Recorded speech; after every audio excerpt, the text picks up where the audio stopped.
So I'm going to show you how to cut turf and rename the turf. I just ran a list, this one here, my list, but this is to show you that the last list you work on is going to be the first one to come up. So if you want a new list, you have to go up here and load a list or create a list. So I'm going to click on my list of 198 people. There it is, and I'm going to go over to Cut Turf.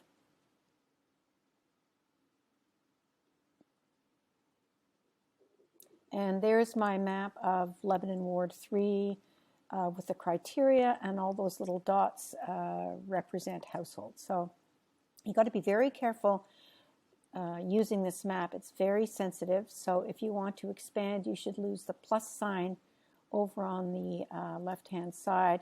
You can drag it, but you have to left-click and drag.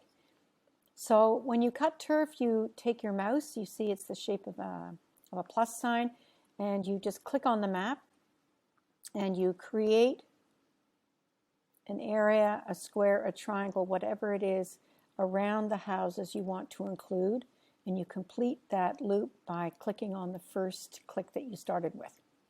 If you want to add a house, you can just take one of these points and drag it over one of the black points. You'll see up here on the right that now means that I think I have 40 people in 36 households, and that might be big enough for canvassing.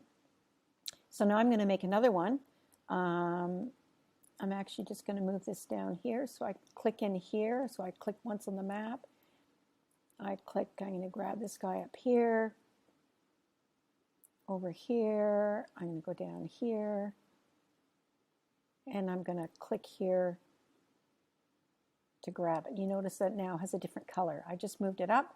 I'm going to drag this point just inside so that that green dot stays in the green, and I'm going to drag this point just below so that now we have another red dot. So now we have 46 and 37.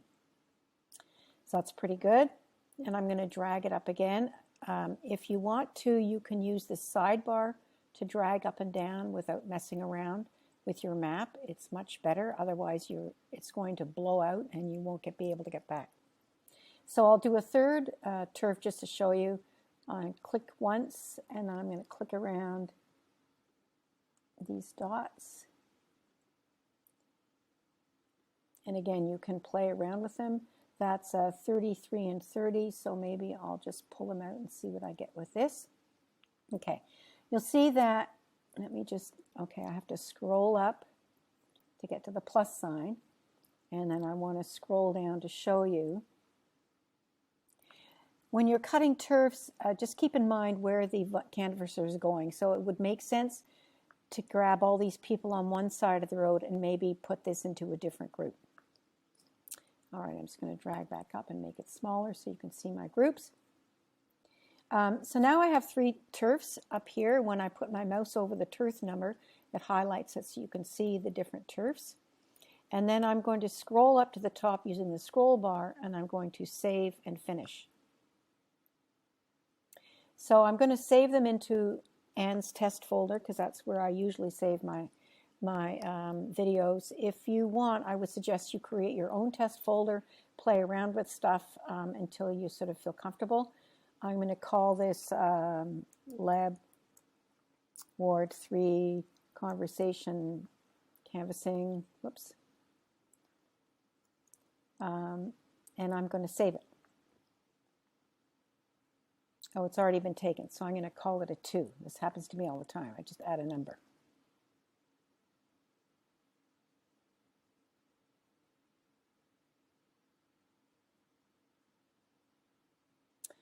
Okay, so there is the Lab Ward 3 Conversation Canvassing 2 that I just did in my Anne's test, and those are the 3 different turfs. The next video will show you how to actually create the walking list. This is the walking list number that you have to create so that you can give it to your volunteer.